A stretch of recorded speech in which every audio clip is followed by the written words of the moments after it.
And welcome back to an episode of the Clear Jets podcast. Your host, Ben Blessington and Michael Nania. Michael, we have a very special guest with us today. I've been looking forward to this one for a long time, and thankfully the Jets have done their part and they've won some games to make this matchup even more meaningful. But for this podcast, we have probably the biggest Jets fan I know, DJ Bien-Aime. DJ, how you doing, man? The biggest Jet fan you know. That's kind of crazy. I'm just kidding. Former New York Daily News beat reporter. We were only lucky enough to have him for a year, and now he's off. He's left us in the dust. ESPN covering the Texans. You are a big Dolphins fan. That's bringing you on. I'm sure we can talk a little Sauce versus Derek Stingley in there as well. But first, DJ, how you doing, man? I mean, we miss you. We really the beat really misses you. I'm sure, like, from the fans' perspective, absolutely. I'm sure your colleagues miss you, but from the fans' perspective, we absolutely miss you on that beat. But hopefully you're enjoying things in Houston. Yeah, no, I'm for sure enjoying things in Houston. It's been fun. Being in Houston, it's a different type of approach. Like, I don't have to write every day, and like a lot of my coverage kind of is dictated based on whether the team is good or not. No, not coverage. Content, and like in terms of the amount of stuff I'm putting out, it's determined on how good the team is. Because with ESPN, I'm not writing for a local audience, I'm writing for a national audience. So obviously on a national level, most people don't give a rat's you know what about the Texans, especially right now. So I have to always, have that in the back of my mind. So that's why I don't write nearly as much as I used to. I have to consistently try to find very unique things that can bring people from outside of the Houston fan base to read the show. That's why, I did the story of Jalen Petrie with his mother or his parents, because he's from the Houston area. I've done other things like that. I was going to do a story on this one player who always gives a touchdown to his mom, things like that, But if the team was better, I would write more football stuff. Like, not better, but like more relevant. Like a really good beat, even though I wouldn't want to actually cover them. But from an ESPN perspective, as a reporter, a really hot beat would be like the Dolphins, where because of Tua is so captivating, polarizing, that you're always going to have something to write about, whether it's in the field, sometimes, obviously with the concussion thing. Granted, minus that, I mean, he's not solidified himself as a great quarterback. He has made the Dolphins relevant in the sense that, I don't know, there's a bunch of teams that have better quarterbacks that aren't nearly as relevant as the Dolphins because of that one guy. So, right. So Tua is a young top pick, kind of looked at as like, this is the make or break it year for him. He was taken before Herbert, gotten off to kind of a tough start to his career, honestly. Of course. To the point where, you weren't the biggest, you weren't 2-0, were you? I was not in 2-0 then. I'm in 2-0 now. Well, he has looked pretty good the first few weeks. Luckily, the Jets. I don't know if I want to say luckily, because I'm gonna say it, DJ. I think this is gonna be a good game, and if the Jets win it, I don't want to hear the excuses that I know are coming. The Dolphins fan base is talking, and I know the Jets fans talk them some shit. Like, I know. But I talk. Dolphins fans have been talking the most amount of shit I've seen since that Tyreek Hill move. Because I remember the first few days of free agency, they were kind of getting mad. We was hot. I remember that. And I was like, oh, let's go. The Dolphins are in shambles. And then it was they got Armstead and they made a few. And then it was the Tyreek Hill thing over the Jets. And since then, Dolphins fans have been basically celebrating a Super Bowl for 6 or 7 months. And now here's the day. I mean, we've been looking for this matchup for months, not just obviously the, little DJ versus us. We got that beef, but Jets Dolphins, this should be a great rivalry. It's used to be a great rivalry. Kind of fell off a little bit during the Patriot years, and then the most recent years, let's be honest, it hasn't really been competitive. The Dolphins have beaten the Jets every single time since 2019. What was the last time we beat them? 2019. The last time the Jets beat them was 2019. Yeah. Yeah. The Dolphins have won 10 of the last 12 games against the Jets. 10 of the last 12. So pretty sad. And that was Saleh's whole message to them to open up this year. I don't know if you saw any of the clips, but he was basically talking about close the gap. That shit ends this season. All right, so I guess we'll open it up with here. I want to preview the individual matchups and talk about what's happening with the Dolphins and Yeah, of course. but I do want to get your thoughts. Our boy Zach, he returned last weekend. Have you had a chance to check out some of the film? I was curious to get some. Yeah, of course. Yeah, I checked it out. Like the first 3 quarters was brutal, but he turned it on in the fourth quarter. Obviously, I mean, he was phenomenal in the fourth. 10 for 20, not 10 for 10 for 12 for 128 yards, touchdown, led a game-winning drive. Obviously, they don't win that if he doesn't play at that level. So Zach looked good. I mean, it's so funny because we can all relate to that what happened last. If you're a fan of a team with a young quarterback, we can all relate to watching your young quarterback lead your team on a game-winning drive type ordeal, like a 2-a-day in week 2. Because Joe Flacco also did that in week. What was that, week 2, where he led a game-winning drive. And it's fun for the moment, but it don't hit the same when a guy like, your young quarterback does it because he's the future. So You're like, he can do this going forward. Now we have something to root for because we all know now, especially in today's game, if you don't have a quarterback, you don't really have a shot at long-term relevancy and consistency. Like you might get a light in the ball for a year, maybe a year and a half, but eventually you'll come back down to earth and you'll be like the Colts eventually. Become the Colts or, whatever team that's trying to find that quarterback to replace whatever they had before. And you're still searching. Even the Broncos, they're still searching. They're stuck with Russ now. Exactly. So, so when I watched it, I was like, okay, this was good.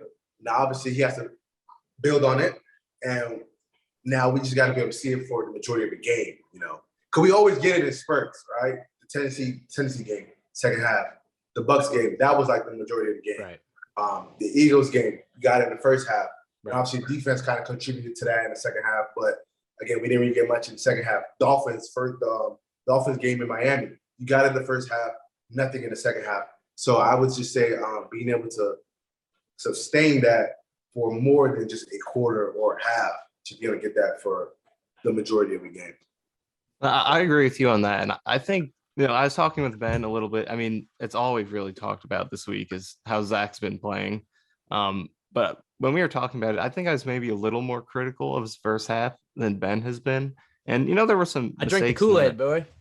Yeah, I'm drinking the second half Kool-Aid, but I think there are still some things to clean up from that first half. And like you said, DJ, I think it's about getting that consistency for the 4 quarters. That's how you're going to be able to, be stable and compete in games on a consistent basis. But at the same time, I think the way he finished the game is something that, we haven't really seen from a young Jets quarterback in recent years. I mean, Flacco, the comeback a couple of weeks ago. Fitzpatrick had the Giants game in 2015. But other than that, I mean, legitimate comebacks by a young quarterback, we just haven't seen that. I mean, can you think of either of you guys by Jets quarterback? Geno, baby. His rookie year, he had 6. That's true. But we're talking 9 years ago at this point. That was a while ago, guys. Hey, they wrote him off. He ain't right back, though. That's true. If the Jets just stuck it out another 10 years, they would have their guy. He is kind of one of the rare, because I know we always kind of act like, oh, you want to cheer for former Jets players, but you kind of can't when they go and play for another team because they might make the Jets look bad or they play for another team. But I don't like cheering for the Seahawks, but Geno's kind of the rare example where you legitimately can cheer for Geno because there was no way they could have kept him throughout the last few years. So you can cheer for Geno. I'm happy for him, man. I don't want to get too far off track. I know we're on the Zach train right now. DJ, you came in with some smoke. Maybe Michael can set this up. We had a little debate on the pod. I think the last time you were on, and maybe it was 2 times ago. I don't know. It was probably last November, somewhere around there. You reported something. We were kind of debating it. And I'm going to be honest, DJ, you made us look silly because we disagree with you. And then come this year, well, Mike, I'll let you set it up. Maybe you set the floor up for DJ on what this debate was about. Yeah, no, I remember the last time you were on, we were talking about Bryce Hall. And we were kind of going through all the teams. How many teams would he start on? I remember I was like, he was starting this team and that team, probably half the league. And you were saying, Brandon Eccles is a guy with more potential. I was like, nah, I don't really see it. But here we are. Bryce Hall is not active on game days, and Eccles is their top backup corner. And in week 2, he came through with a huge sequence of big plays in the red zone against the Browns. So Take your victory lap on the cornerbacks. I try to tell y'all. You know what I'm saying? I tried to tell y'all. And it wasn't really like because Bryce was like bad or anything like that. It was just more like I like Echo's physical ability a little bit more, and he had a lot more dog to him than Bryce had. Based on people that I talked to, and just watching his mannerisms on the field and seeing him in practice. Because remember, I had watched his training camp. I watched a lot of their practices and things like that. But obviously, I knew they still had to address the position if they ever wanted to be a good defense. Because one thing that we kind of all got, not all, because I didn't believe this. No, you didn't. A lot of Jet fans believe that Bryce was good, and if you just have a good D line, it doesn't really matter what your secondary is, which I had vehemently disagreed with, because like there's a bunch of teams that could get pressure and get a lot of sacks. Like I can look at the list right now from 2019 or 2021. Like, did you know last year the Chicago Bears had 49 sacks last year, but the quarterbacks had a pass rate of 103, threw for almost 4,000 yards, passed for 31 touchdowns. So it's like you gotta have. DJ brought the receipts. Yes, I got it. I got it all right here on my lap. Like, so yes, it's good to have.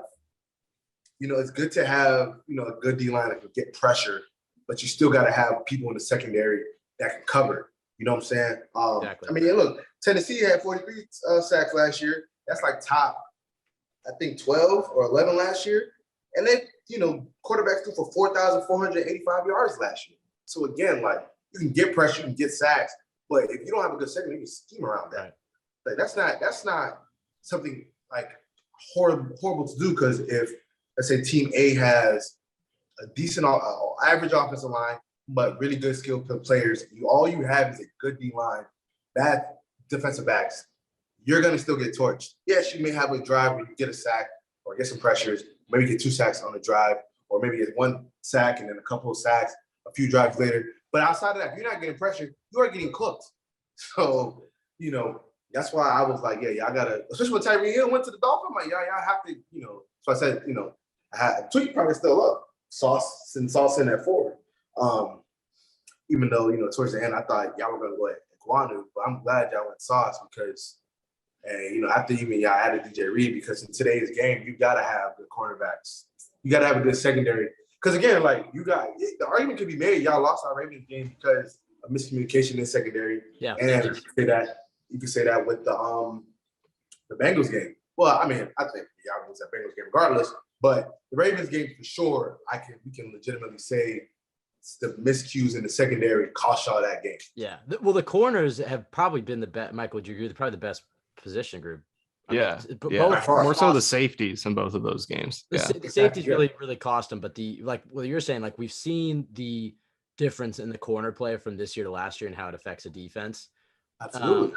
Because even like last year, like Bryce Hall would make a few plays and it would be like, a big sigh of relief, but it was still like when that ball was in the air, you're like, uh-oh. Like right. It was like nowadays when they launch that ball and I see that lanky number 1 stride for stride with the team's number 1 receiver, like I know Sauce is breaking that up.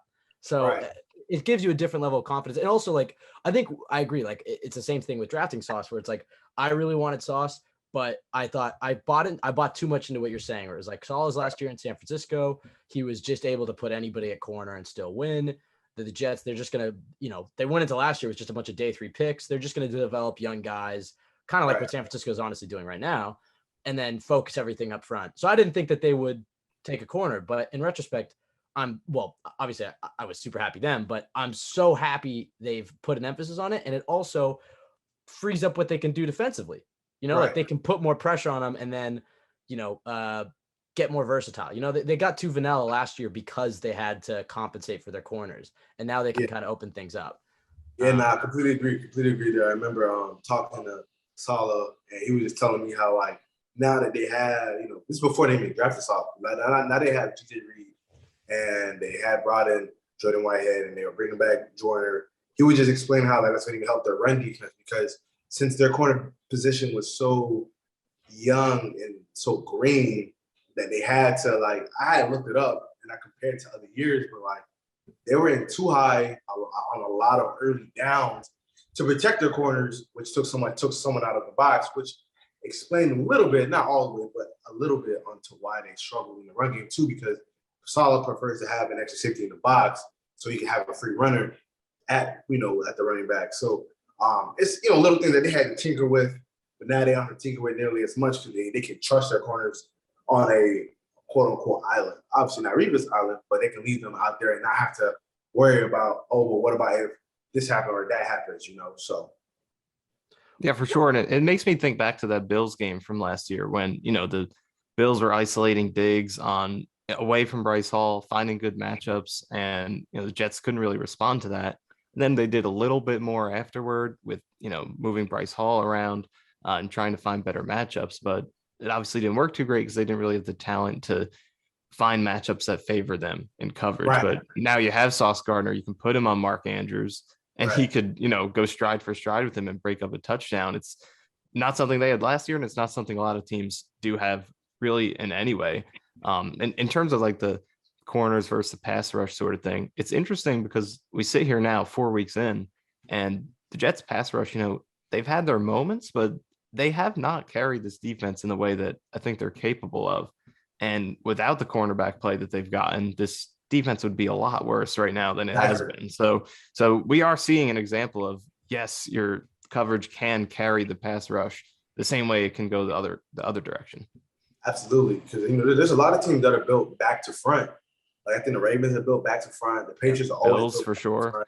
The Bills were built back to front until recent. And I know the Dolphins.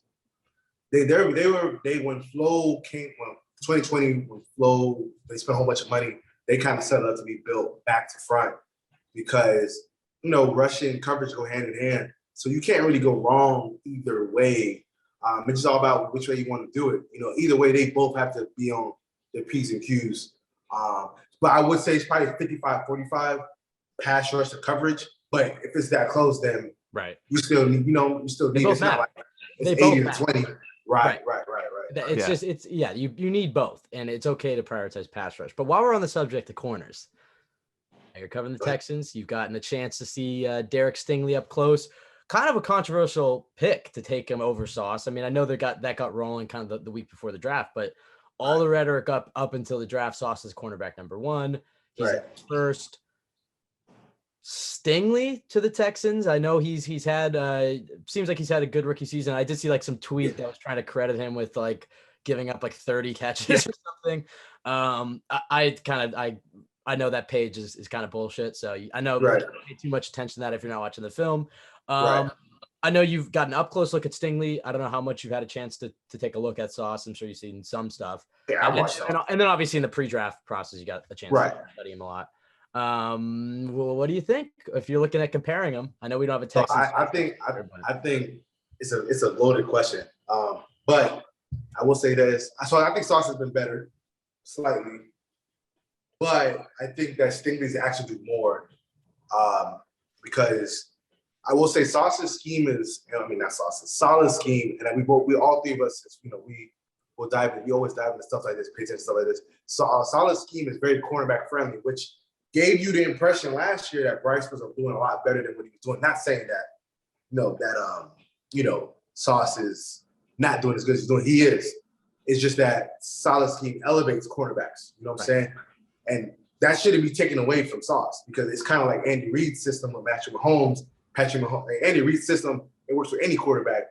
Patrick Mahomes can just elevate it. So like Sauce and DJ Reid are in a sense kind of elevating that scheme that already elevates cornerbacks. Lovey's defense, I don't know if it per se elevates cornerbacks per se. It can help cornerbacks, and Lovey's a great defensive mind. I don't know if it elevates it like the way Saleh's defense elevates cornerback. I would lean towards Saleh's defense to elevate cornerbacks, but Stingley's actually do more in terms of coverage. He's actually following more receivers because he's following Mike Williams. He followed Mike Williams the entire game against the Chargers for the majority of the game. And obviously against the Broncos, he followed Sutton. But he's also actually run more coverages, I think, than Sauce. Because Sauce, it's quarters, 3.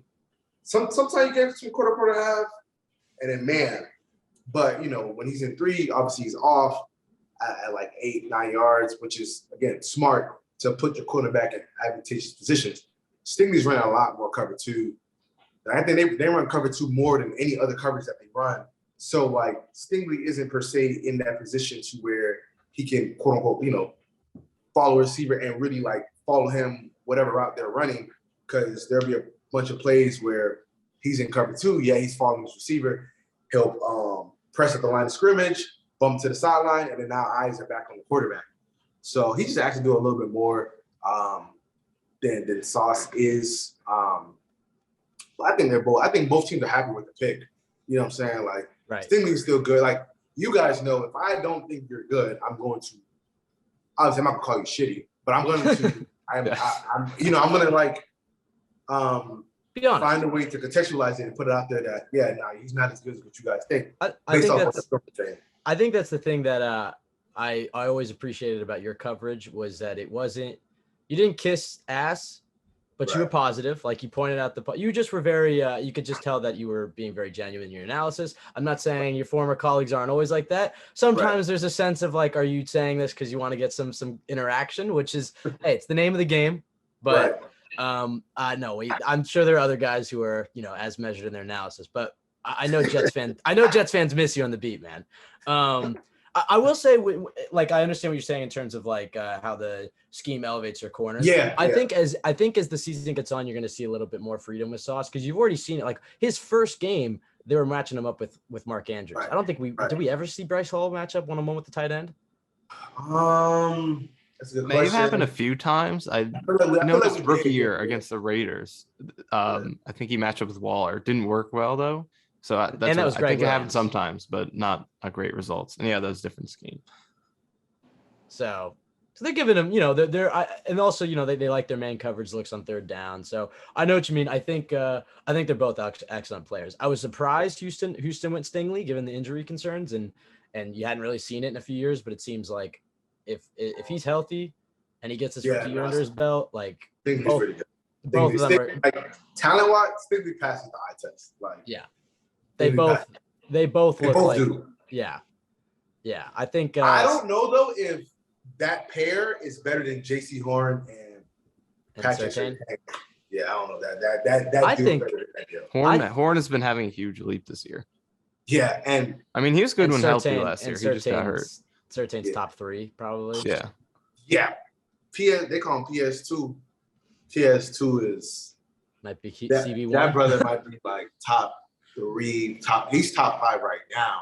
Yeah, he might be able to get to that top 3-ish range. Like he looks. Woo! But that's you're a big corner guy. I don't want to get too far away from the Jets Dolphins, but your top 5 corners right now, rapid fire. Ramsey for sure. Ramsey. Oh, Slade's in there. So I don't know if I'm putting it in order, but yeah. So Ramsey's in there, Slade's in there. Patrick Surtain's in there. Yeah. The way Diggs has been playing this year. Oh, and then Sauce Gardner, DJ Reed. All right, good. That's 5 right there. And X. I'm just kidding. All right, Trayvon, and then Eccles.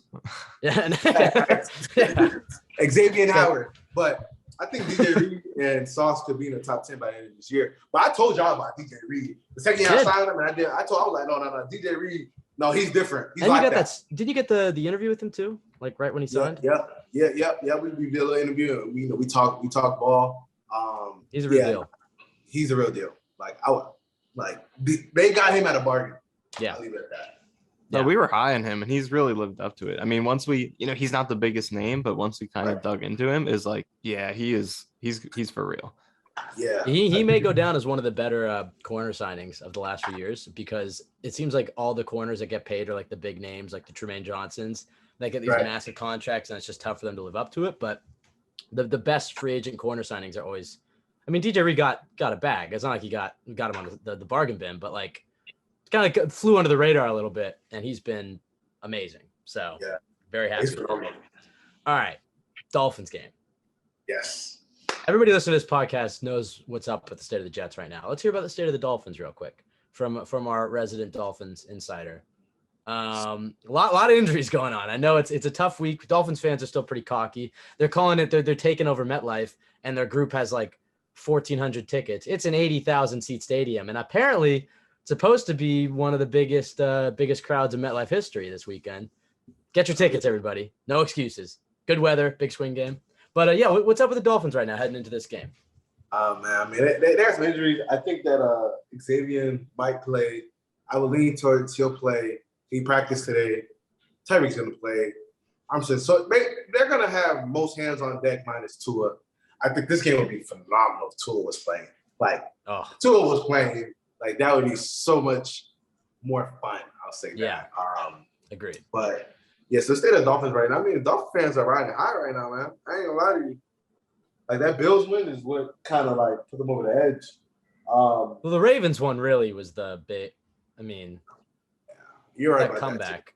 That yeah, because that's when the league woke up to the Dolphins, I feel. Yeah, because it was like – usually, like my always biggest concern with Tua wasn't like the ability. Like, I feel like if you're starting for a quarterback, you can make the majority of throws. Now, can you do like Mahomes does and Allen does and Lamar? No. But I felt like he could make the majority of the throws. There's something that he can't make, which is fine. So he just has to win with his mind a lot. My question was, can he win via shootout? Can he – the other quarterback over there is one of the best quarterbacks in the league. Can you go toe-to-toe with him? And to see Lamar go for 319 or whatever, 100 yards rushing, 4 touchdowns, and Tua outplay him, I'm like, okay, now you can pull me in. Because there's going to be games where you have to be able to go toe-to-toe with that quarterback. And to see him do that, I'm like, all right. Now, I think most Dolphin fans are bought in because of that. Because you know that a lot of these games, if the rosters are matched up or even, all right, can your quarterback outplay his quarterback? You know what I'm saying? A lot of these games come down to that.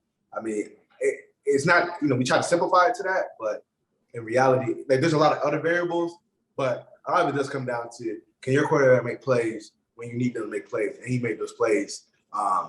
So, yeah, man. So that's why they're riding high. But I do think this matchup is a very bad one for them because I think there is a drop with Tua to Teddy. Like I genuinely believe that because Teddy does play it more safe. Tua doesn't play it as safe. Like Tua, like when we saw him year 1 and year 2, he was always dinking and dunking. That's not how he played at Bama. Like he wants to like try to be a gunslinger. Granted, he don't got the arm talent to like be like that Mahomes type, Josh Allen type gunslinger, but he wants to swing it. It's just that, he kind of needs help from his receivers to allow him to gunsling. And obviously now he has that. Teddy is more like meticulous, where he's going to consistently take what defense is giving him and try to be efficient, play in and play out. So I think this game is going to come down to, can the Jets receivers win their one-on-ones against the Dolphins cornerbacks? Because I don't think the Jets are going to be able to run the ball effectively because the Dolphins defense apparently is actually good at stopping the run. So I've seen. I saw it in the Lamar game because, Lamar is Lamar. But they were able to contain Joe Mixon. They were able to contain the Patriots. And the Bills, obviously, they don't believe running the ball. So it is what it is. But those 2 games, they were able to contain them. So we'll see. I think it'll come down to that. And then on the Dolphins side, can they get their run game going so they don't have to put too much on Teddy's shoulders? Because the O-line, even though you do have Armstead, and Armstead is playing like a top 3 left tackle right now, I ain't gonna lie. The rest of the O-line is if he stays healthy. Oh, no, yeah. I mean, yeah, that's true. But, the rest of the line is – the center spot is cool, but left guard is problematic with Eichenberg.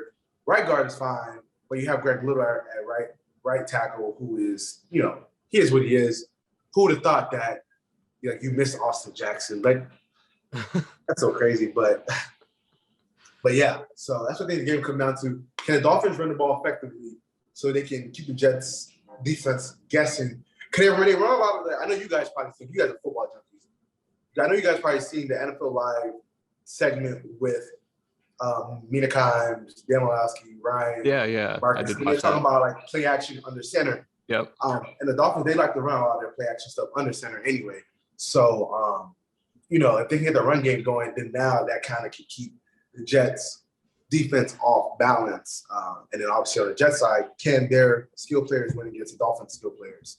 So yeah, and on that subject with the Jets weapons, I wanted to ask you about what's kind of going on with the secondary because I was looking at some of the numbers. for Yeah. Miami's pass defense, and the Yeah. 31st right now in terms of pass yards. And I was looking at Howard, and he's given up some big numbers this year. So what are your thoughts on how that pass defense has played? And specifically Howard, is he kind of going through a rough patch right now? Is that a little misleading? What's going on with him? So yeah, I always rewatch the Dolphins games because why not? I'm a nerd. So I think week 1, obviously they're good. So I think 2, 3, 4, they played elite quarterbacks, and that's usually what happens. Well, is Burrow elite? Well, I'll put Burrow in a very good category. I won't put him in elite. But anyway, they play really good quarterbacks, good to elite quarterbacks, and I think that had something to do with it. I also the Bills game, I think that was more scheme that the game plan. All right, we're gonna let them dink and dunk, let them march up and down the field, but in red zone we're gonna tighten up. That's what they did. Granted, if Josh Allen was to skip that one pass in the end zone, maybe we're having a complete different discussion, or whatever. The Ravens game though, they just got toe up. I ain't gonna lie. I think Josh Boyer didn't. He ran the same game plan that they did against them on Thursday Night Football, and the Ravens were prepared for it. But they made the adjustments in the second half. I think the Ravens only scored, I believe, 10 points in the second half. You know what I'm saying? It was 10 points in the second half. So I think it was just more of that. Howard, sometimes he starts slow. Like last year, he started slow, then he turned on towards the end. The year he was in the Defensive Player of the Year competition, he kind of started a little slow. So that's kind of par for the course. And I do think against the Bengals, they were like their plan was working. Then Howard got hurt after that. He got pulled after that touchdown. But they were in it, you know what I'm saying? Because they're more of an opportunistic type defense. Like yards per, like the advanced play-by-play stuff and yards per attempt, like it's gonna be a little explosive because they're an aggressive defense. But they do have to pick it up. I will say that they gotta pick it up. The D-line gotta be better. Because I think Phillips only has 1 sack. Agba, I don't even know if he has a sack yet. They only have 1 interception. So they got to be better. I think some of that was just the defense the offenses that they're playing. So we'll see. But they got to pick it up because, Dolphins can't run the ball really well right now. And if you don't get the defense right, when we get down to like December football, you're going to end up in a situation that you want to be in. Actually, Tua to throw the ball 40 times. Because no quarterback that time of the year needs to be doing that anyway. I thought that maybe even Josh Allen and Mahomes, yeah, that's great, but you still want to be balanced because the weather, things like that. And it's so easy to defend the team when all they're gonna do is pass. It's a lot easier. Yeah. We knew that in the first 3 weeks when Joe Flacco was throwing 50 passes a game. Yeah. I'm so glad we don't have to see those graphics anymore on Twitter every week. From the NFL account, look at all these young studs, top 5 in passing yards, and there's Flacco next to Herbert. Hey, I don't mind seeing a Jets QB in those graphics though. It was cool to just see the Jets logo up there. I'm not gonna lie, but I wish it was someone else. But always. But speaking of that passing game with the Jets right now, I'm sure you're aware that the Jets are in complete shambles with the injuries at the tackle position. So. Yes. There's going to be a rough situation this week. We still don't know 100% sure what's going to be going on. Is Dwayne Brown starting? Is AVT moving? It sounds like Brown might. Sounds like a legit possibility. He said he's good to go. So is that going to happen? AVT going back to right guard? Is he going to go to right tackle? However it plays out, it's a shaky situation. So this Dolphins pass rush got a lot of talent. Jalen Phillips, first round pick last year. Agba's been pretty solid since coming over there. How are those guys doing? I know the sacks haven't really been there yet, like you said, but it seems like they were kind of getting a little bit going last week. I know Phillips had a sack and had some big plays. Even on the interior, I saw him working inside. So that could be something they could exploit, especially against Lake and Tomlinson, who's been really struggling this year. So what have you seen from that pass rush this year? It could be better, obviously, but I think it could be better. They did show a little bit of signs last week, but again, quarterbacks haven't been uncomfortable with them. They did come alive towards the end of that Bills game, but they could for sure be better. I think that's an even matchup between the Jets and the Jets O-line versus the Dolphins D-line right now, based on how they're both playing.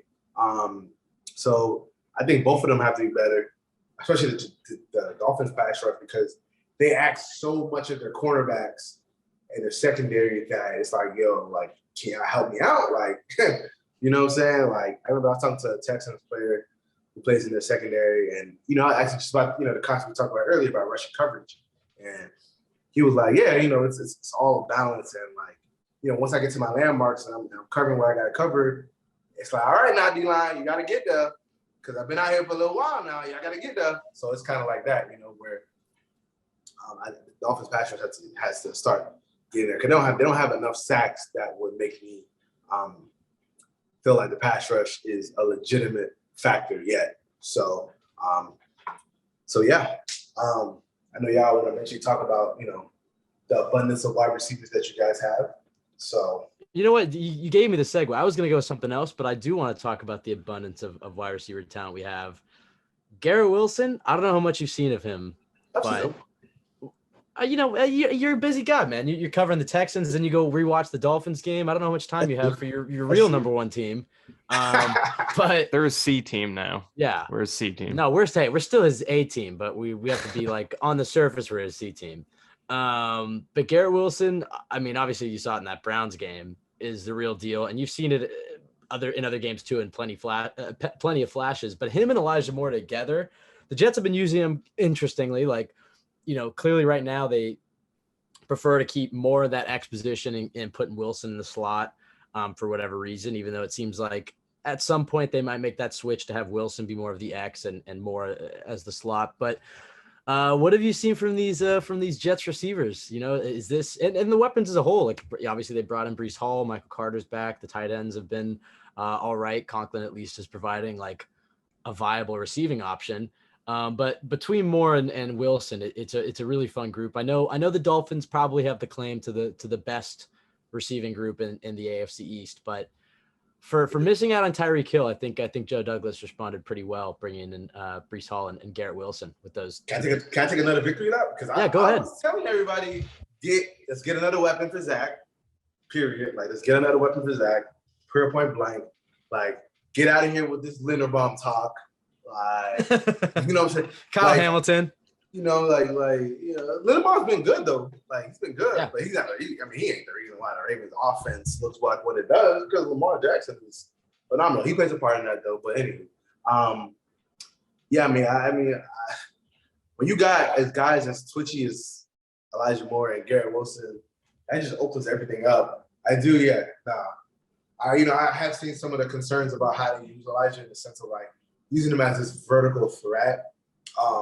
And Elijah can win vertically, but again, like Elijah's game is Antonio Brown-ish, Christian Kirk-ish, where like, yeah, I can win vertically, but where I do most of my damage is intermediate, short game, right? And let me do the rest. Right. You know what I'm saying? That's where, you know, that's what his game is. His game is similar. I think Waddle's a little more explosive, but I think it's similar to that. Like, the Dolphins don't ask Waddle to run all these vertical. He'll do it. Don't get me wrong. But like, there, you know, I know you guys mentioned there were plays where like Joe Flacco's throwing like a go route on like fourth and whatever to like Elijah Moore wasn't even winning in that situation, throwing like a 50-50 jump ball instead of having him run something else. But you know, again, like they're always high on Elijah. Like, they know what Elijah can do. So we all know Michael Porter is a smart guy. He'll make the adjustments as each week goes on. So I have been impressed by what you guys have at the receiver position. Like, one of my mentors who used to write at the Sun Sentinel as a columnist, he called Elijah Moore and Garrett Wilson borderline elite talents. Yeah, because the traits that they have is usually what makes receivers at their size elite. That elite quick twitchiness to get in and out of their breaks, and then make plays after the catch with the ball in their hands because of their overall speed. So, yeah, no, you guys are in a really good position. You guys have set it up to where, like, if Zach doesn't like look good, it's not on everybody else; it's on him. Right. But that's what I was gonna say. It's like, for the first time now with the young quarterback, there is nobody else to. It's on. Not that Zach was like around making excuses, but the Joe Douglas learned from Sam Darnold. He's not gonna create any what ifs. You know, if Zach Wilson's the guy, he'll be the guy because he's surrounded with a cacophony of talent. Although the tackle situation is a little concerning, but Zach was able to get around it with his mobility. I did want to ask you, and because I want to get to kind of the schemes, and then we'll do some predictions and stuff. We'll get you out of here.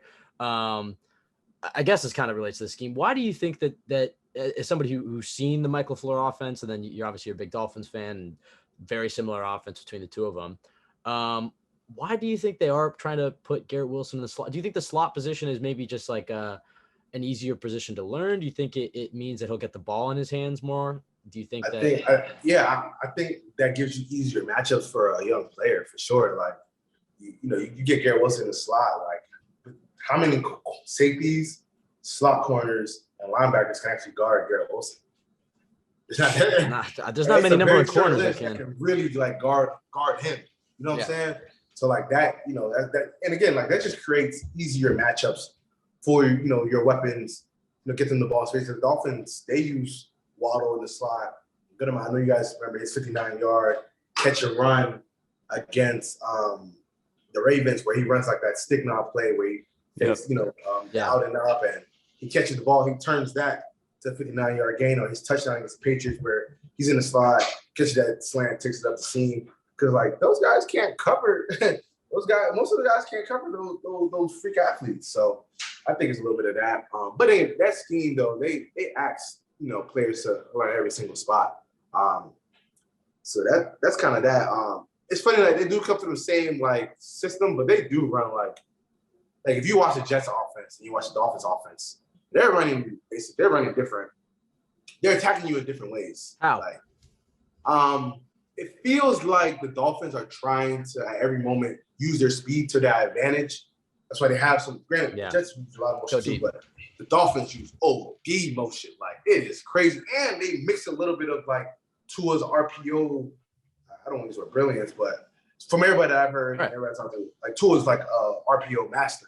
So they mix some of that too. Like it seems like they built their offense around Tua, where like the Jets have obviously built their offense. Still West Coast principles, but they still built their offense around Zach's abilities, right? I noticed a lot more RPOs in the Jets offense. I was just gonna say that we got a lot more of that this week. So that's coming around. So like I think that like obviously the bases are similar, but I think that Dolphins, they are trying to stress your defense out tremendously with that type of speed that they have. So it's gonna be interesting. It's gonna be interesting. I also think that not to even like get off a tangent. I'm really interested to see if Tua works out, because I feel like Tua works out, that will buy so many quarterbacks time, right? Because like if you have Tua workout, Hurts workout, obviously we already had Josh Allen workout. Now it's like if let's say Zach doesn't like his go for 30 touchdowns in year 2 or even 27 touchdowns in year 2, it's like, all right, well, we've seen these quarterbacks. Now we have more than just the Josh Allen mold, which is so much of an anomaly.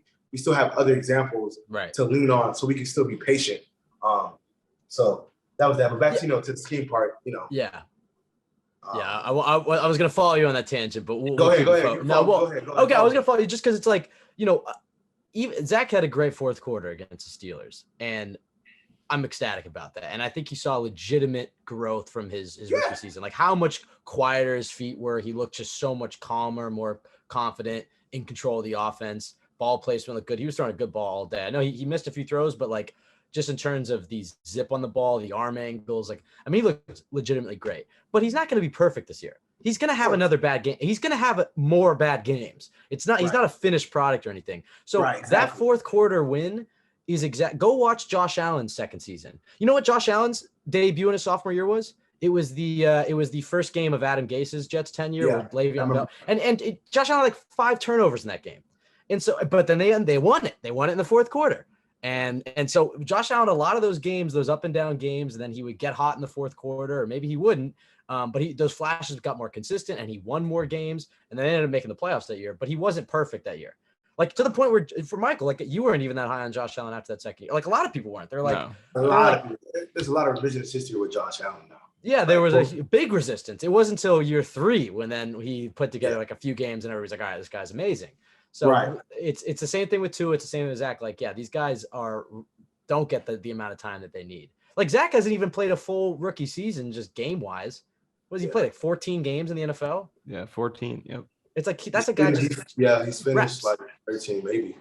Yeah, and then how many of those games were with like legitimate NFL talent around him. Uh, Half of them. Not that Bills game at the end. Hell no. Yeah, the Bucks. How many games did he have with Carter, Moore, and Davis last year? Probably 3 or 4, right? Probably at the first 5 games. But I know Moore missed the Titans game. He missed the Titans game, but I mean, he had his weapons, but towards the end, Braxton Berrios was number 1. Yeah, exactly. Yeah, so you're right about that. But I quickly want to follow your point, Ben, about Allen's second year, because I think that's such an important part of that second year, because he did, make a big leap, but he still wasn't quite there in terms of, is he as consistent as we want him to be, as productive? Like, he wasn't quite there yet, but the fact of the matter is he did win 10 games and get them to the playoffs and make all these, big comebacks and have these big moments. And that's kind of where he generated the momentum and the confidence that got him to take that real leap in the third year. So I think moments like this Steelers game are so huge because, yes, you do want to see him be more consistent, but on the way to getting there, just being able to win games and come up in big moments and have signature moments is so huge to get that confidence that's going to allow you to be as consistent as you need to be to get 4-quarter production. So it's a journey to get there. It's not, Mahomes kind of leap always where you're just there right away. Sometimes there's a step-by-step, and these kind of games are key to get there. Yes, Zach will be in a good spot if he can get to the point where like the national media respects him, but like the PFF nerds still don't like him and they're resisting. Like if he's in that ballpark where Allen was in his sophomore year, then we're in a good spot. Who do you think it benefits more, the Jets or the Dolphins, considering how familiar these coaching staffs are together? Obviously, the Jets aren't as familiar with the Dolphins defense, so that's a clear advantage. And I want to talk about that Dolphins defense and how it's changed with Flores leaving. But Saul and McDaniel have worked like this forever, and then the floor of McDaniel, it's like the run game coordinator and the pass game coordinator under Shanahan. So these teams know each other well, even if it's the first time these two staffs have gone up against each other. Is it a wash, or is it, I guess, only in favor of the Dolphins because they have the defense that they didn't overlap with? Or oh man, that's a really good question. I hadn't even thought about that. Obviously, I've seen him talk about that. I would say that wow, that's the first question I've gotten in over a year that has me speechless. Not been flexing, but yeah, man, damn. I think I would lean towards wash. I would lean towards wash because it's still like their own thing, right? Where like, yeah, Salah's defense was his defense, but Jeff Ulbrich still calls the plays. Like he's calling the plays, so he has his own spin on it, right? Where Mike LaFleur was an offensive coordinator, when he was the pass game coordinator, he still had his own spin and his own thoughts. And Mike McDaniel was the OC. He granted, like, he didn't really call plays like that, with San Fran. That was really more Kyle, but Mike McDaniel still had his own flavor that he helped Kyle with, and now he's his own play caller. So this is gonna be some little things. So in terms of tendencies, I guess maybe you can lean towards the Dolphins in the sense because like Mike McDaniel has seen solid call plays but then went up again in practice though. But but it's still So it's like it might be a wash in my opinion, because again, you also got to think about the personnel, right? Like that also plays a very, very big factor because the way Saleh calls defenses in San Fran, he can't call it the way he calls it in New York because he doesn't have Buckner, he doesn't have Nick Bosa. You know what I'm saying? Hey, we got Quinnen, we got Carl. I got Quinnen, though. I got Quinnen. Quinnen is playing at a very high level, but I don't have a Nick Bosa. I think we can say that. Carl's good, but you're right. He's not Nick Bosa right now, but hey, he sometimes with Achilles injuries, like it could be middle of the year and he still has 2 sacks. Like he's still getting tons of pressures. Like he's not. I look at he's not Trey Henderson. He's not Trey Henderson, but Oh wow, he's throwing that type of shade. Okay, I think. Look, Carl has been. Michael, what have you thought about Carl's first 4 games? Have you been? I mean, he has 2 sacks and tons of pressures, but like there is a sense of maybe being kind of underwhelmed. I think we're just kind of underwhelmed by the D line. Carl is who he is, though. Carl can get you pressures and he'll get you a sack here and there. his game is to get you pressure. His game, right? He's never been a big finisher. His game kind of allows other people to eat, right? Because like he's gonna get pressure, so he's gonna cause other people.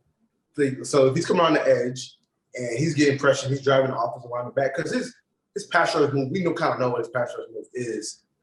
So he's basically trying to like not only bull rush, but he's trying to win through power. So when that's happening, okay, that quarterback can step up, but who's he stepping up into? He's stepping into Quinnen. So Quinnen or into Rankins, things like that. So it's little things that Carl has a lot of value. The question is, do you guys bring, if he, let's say, finishes with 6 sacks, do you guys bring him back for $15 million a year? That's a whole different discussion. But, Carl's been good. Carl's been fine. But back to your main point. Yeah. The personnel is so much different, Yeah. Mike McDaniel wasn't calling plays with a below average-ish offensive line with like outstanding wide receivers. You know what I'm saying? Like right. And then like Teddy Bridgewater is like a different. The offense is gonna look odd. Teddy even said that this week where he was like he went into that Thursday night game and tried to beat Tua because the whole game plan is what they've been doing. Right. And I think that'll be very interesting to see. And part of the reason I may be worried about this game as a Jets fan is like, all right, Teddy's gonna have 10 days. McDaniel, I like him. I hate that he's a Dolphins coach. I like him. He's a smart guy, and he's got 10 days to scheme with Teddy, who's he's no slouch. He's probably the best backup in the league, right? I mean, at least one of the best. Yeah, I would say so. And so, this game plan will probably be a little bit more in Teddy's ballpark of like, okay, let's go attack the Jets underneath. And specifically, let's just go attack CJ Mosley. Let's go attack this linebacking core in coverage. They don't have Quincy Williams. Quan has been great. And Mosley is still obviously the leader of this team, and he's good in rundowns. It does seem like he's maybe lost a step a little bit, but it's early to say that those type of things, and he's still a good player. But I think that Teddy Bridgewater and Mike McDaniel are going to pick on CJ Mosley. So how do you see? Let's start with the Dolphins. Offensively and defensively, how do you see them trying to attack the Jets? And then we'll turn it and talk about how the Jets might be able to attack some of the Dolphins' weaknesses. I think it's going to be some of that underneath stuff that you mentioned. Right now, I'm trying to pull up True Media. I forgot the login though. I'm great at stalling for Michael when he looks at stats. I can stall for you. So I think because I was talking to Daniel Foussier, who is the Miami Herald's Dolphins beat reporter, and he was mentioning to me how like the Jets run a lot of quarters. So I think it'll be a situation where underneath. Now they try to go over the top, get Tyree Hill or Jalen Waddle matched up on Joyner or Whitehead and try to take that shot over the top. I mean, we saw the Steelers try that with Claypool. Obviously, I think Jordan made a phenomenal play, and then Whitehead came through with the interception. I don't even blame Claypool for too much of that, to be honest. I mean, yeah, he could have made the play, but like sometimes defensive players, they make good plays. So I think it's going to be like, again, it's like trying to get that ground game going so their play action game can really eat, because that's what they really want to get you out, is being able to be able to play off of play action. Like I know we talk a lot about that. A lot of teams, want to do that, but like not legit. Like Jets are like that, Dolphins are like that. Like if they can get their ground game going, Patriots are like that. They get their ground game going and then play action, because they all want to make everything mirror each other. When you're under center, be able to run the stretch thing, stretch plays, inside zone, power, bootlegs, play action, make it all look the same, but still be able to be extremely effective, keeping the defense off balance. So I think there's going to be a lot of underneath stuff, and then eventually so we can take those over the top shots to Tyree Hill, to Jalen Waddle. So does Teddy Bridgewater have the arm to hit him? Because if Tua's playing, the Jets are coming out in tons of quarters coverage, and they're going to basically say, like, let's just limit the explosives. They're going to get yards. We'll tighten up in the red zone. Exactly what you were saying earlier. But with Teddy, I do wonder if they say, you know what? We've got a great corner room, and we trust our corners. These receivers are playing injured. Let's play underneath. Let's make Teddy beat us deep. Do you think there's a chance the Jets do that? And are you confident Teddy can beat him deep, especially with the type of receivers he has? I mean, he doesn't have to. You just got to get it in their zip code, and Tyreek's going to make a play. Teddy has the longest air yard completion of the year? at 61. Like that I didn't know that. That was in the air for 61 yards. And how many seconds? That's a really good question. I think that's a really good point. Not to go off on another tangent, but it's a podcast, so we're gonna do tangents. That's a really good I'm only being conscious of the time because I know you're a busy man, but we can be here all day, DJ. I'm chilling, man. I'm chilling. I might take me a nap. Okay. I'm not nearly as busy at ESPN as I used to be at the Daily News, but that's because they don't like to write as much. But I think the mouse, like how long it's in the air means a lot too. Most quarterbacks can throw it 60 yards. Is okay. How long does it sit in the air for 60 yards? You know what I'm saying? Like that's kind of what makes Zach Wilson's arms talent pretty good because he can zip it through along with getting the distance along with the ball velocity. Exactly. And I've actually seen that from Tua too, where it's like, I know he gets people shit on his arm talent a lot, but he throws a ball. The zip that he puts on the ball is great. So he's able to get it there fast. The distance. What annoys me with Tua is when it's like, okay, boom, I see you just fit it in there. It's when he gets lazy and then just flicks it. Like, dude, you have to load up to do all these things. I get it, you are who you are. You can make some of these throws, but you have to mechanically be sound to make these throws. You just can't. That's something Zach can learn too. Yeah, that wheel route to last week. Yeah, that wheel route to Brees, where he just set his feet 90-yard TD, instead he tries to flick it and it's behind him and incomplete. Right. Young quarterbacks, they're still learning. Unfortunately, we would all like to put them to be good off rip, but unfortunately, they're not. But yeah, man. I mean, listen, it'd be great if Zach can be good, because then now you have 4 teams with quarterbacks that they all believe in. And now we can just focus on actual football stuff. Is your team good? Not, do we have a quarterback? Because, you guys know that shit sucks. No, I totally feel that. I mean, and we're kind of getting closer to that because it feels like every year is just evaluation. It's not just let's win this football game. It's how are the young players doing? How's the quarterback doing?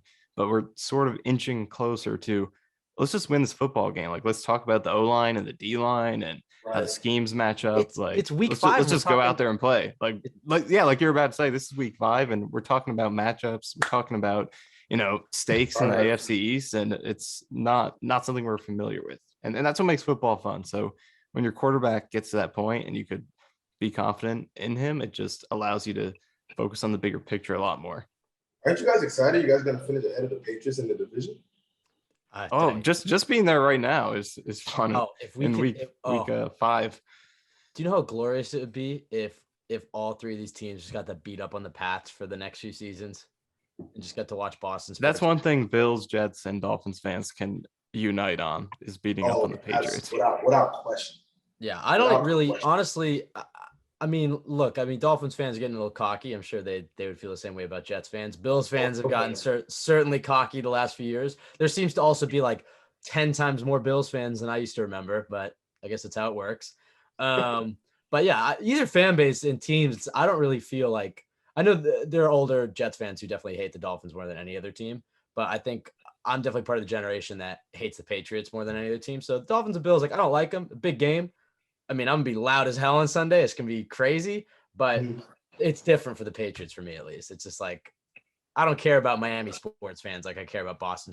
I'm cheering against the Celtics in the finals because I don't like Patriots fans. It doesn't work that way with the Heat.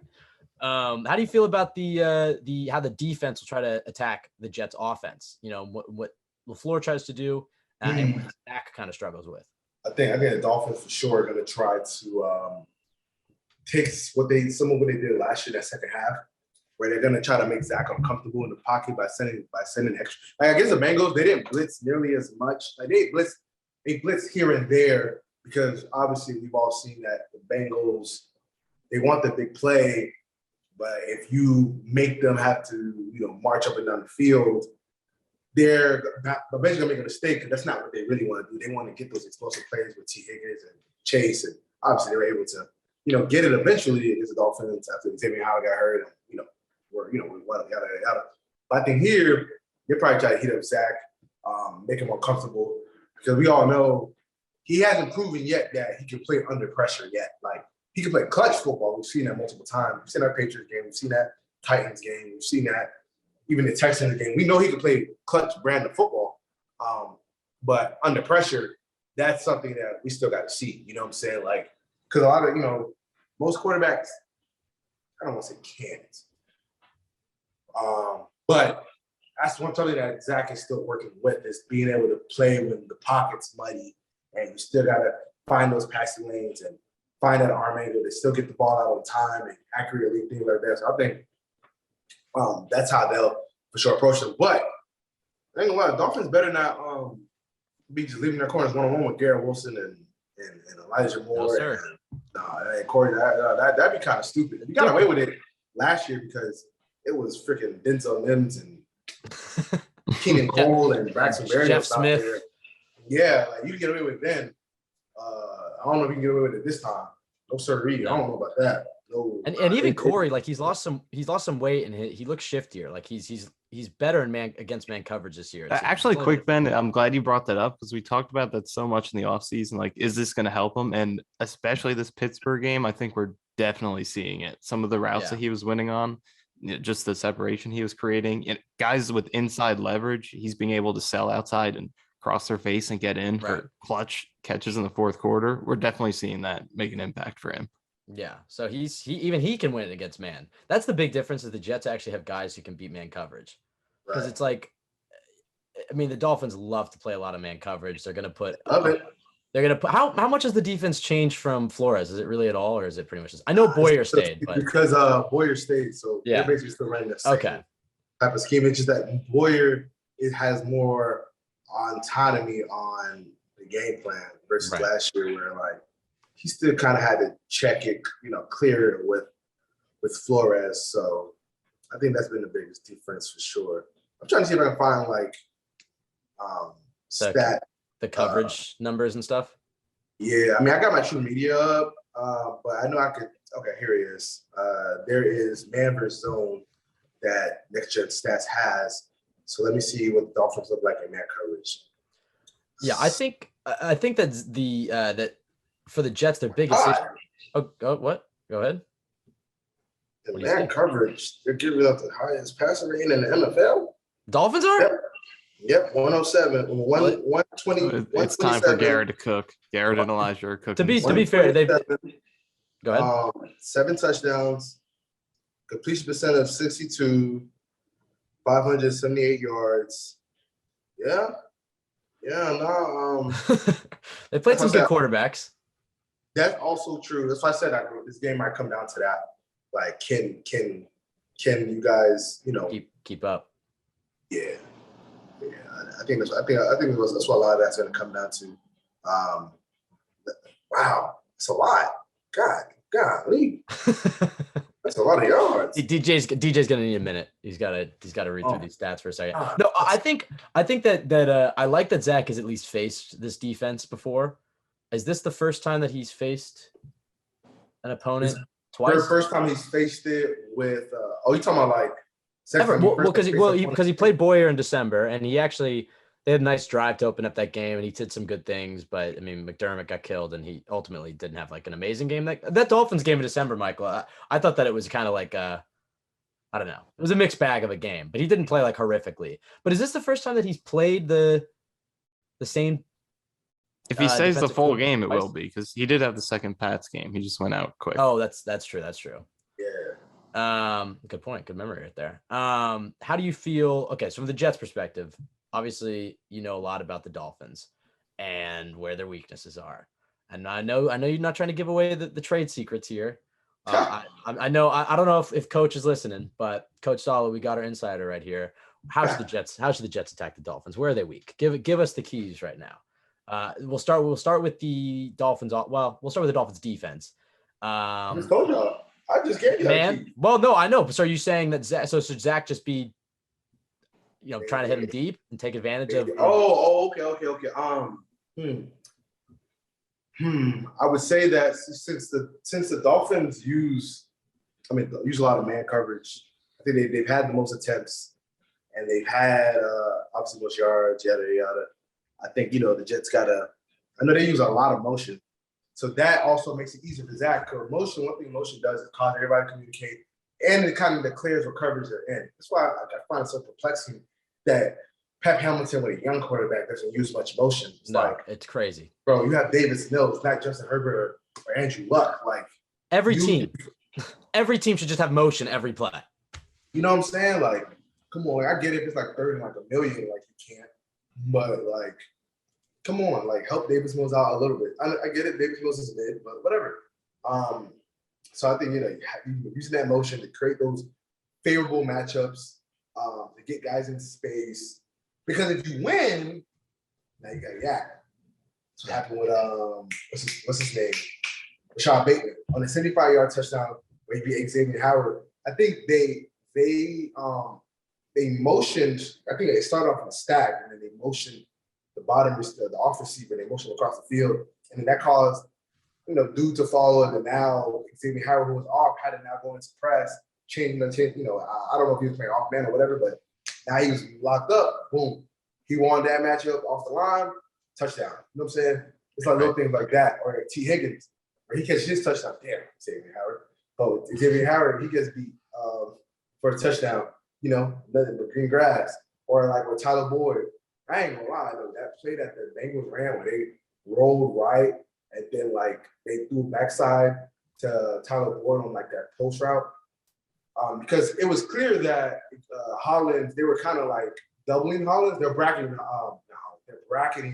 Boyd. It's just that when they rolled right, they knew that Hollins was going to be over the top, and he was kind of shading left because Burrow was rolling right, and then since Tyler Boyd already beat his man, when he went right and Hollins was shading, boom, he cut left. So basically like a corner post, Boyd is wide open and almost gets into the touchdown. But it's like things like that where you're going to have the opportunities to win down the field in a immediate game. You just have to sometimes want those big plays, scheme it up, and create those isolation matchups and say, my guy's better than your guy. Let's go win. And you'll get those explosive plays. Because Dolphins defense can be had. Like, they can be had. So that's what I would say in all honesty is to do that. Michael Ford, if you're listening, if this works, hire me. If not, hire me. Hey, you had a whole year in that building. You could have made you're still in an NFL building. You make some connections, DJ. See you on a sideline in like 15 years? Nah, no shot. I wouldn't mind working with an NFL team, but I was like in the front office.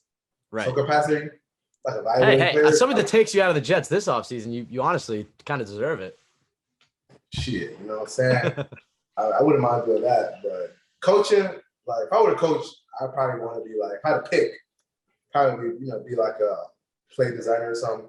Right. That seems stressful but fun, but coaching, that seems kind of. Yeah, definitely seems more. I mean, hey, I think Woody Johnson pays attention to us because we put the white jersey, black pants combination into the rotation because of us tweeting it last year. From what I've heard, Woody pays attention to Twitter. From what I've heard, like he definitely does a lot of attention to Twitter, like a lot. Like I'll tell you guys more when we stop recording. Okay. He pays a lot of attention. I can't say this on air, but yeah. I get it. Yeah, I think I'll give Woody some credit because I think when he came back, after he served as the UK ambassador, like I think he's put a real emphasis on trying to establish a better relationship with the fans. Now, look, that might all hit the fan, and shit might hit the fan in a few years, and that might not, no pun intended, and that might not end up working. But I think at least the last year, like I think you've seen a real effort to try to interact. And like, look, some of like Woody Johnson on TikTok can be kind of cringe, but like I at least like that he's like, he seems happy to be enjoying the Jets fans and like trying to be involved. And right. There's a lot of bad owners in sports, and I think New York fans like, and look, like Johnson made their mistakes, plenty of mistakes, but like I actually think that I don't know. I don't actually hate the Jets ownership as much as other Jets fans do, but regardless. All right, a few more things for you, DJ. Well, okay, we had two more things, but I forgot. I did want to ask you how the Jets defense should attack the Dolphins offense. With Teddy under center, we kind of touched on it a little bit where I was like, should they try to play underneath and make Teddy beat them deep? But especially when you look at that offensive line, the Jets defensive line starting to cook up a little bit. They got it going a little bit the second half of the Bengals game, but definitely in the Steelers game, they were really on point. Talking about a kind of a below average Dolphins offensive line. I mean, how are you feeling this Jets defense should attack them? Just stick in their 4-man rush and hope they win and play the sticks? Like, how do you think they should try to exploit what the Dolphins miss without Tua? I think they should play them the way that they were playing the Bengals. Trying to keep everything in front. Obviously, you gotta make the tackles. A lot of that game just came down to big plays just being exploited. Like obviously, T. Higgins 45-yard catch down the sideline. That's a big play. Obviously, Tyler Boyd's 57-yard touchdown play, and I think came out of blitz. So I think that game plan they had for that similar because again, like both teams have prolific weapons, so you want to try to make them march the length of the field. Obviously, the Jets weren't able to effectively do that well enough. But if I had to pick an approach, I would probably say that approach because both teams have very prolific weapons along with below average offensive lines. So it's like, all right, we got to let our front four get there, have people in cover, like have 7 in coverage, whether we're going 3, we're going quarters, we're going quarter, half, whatever that is.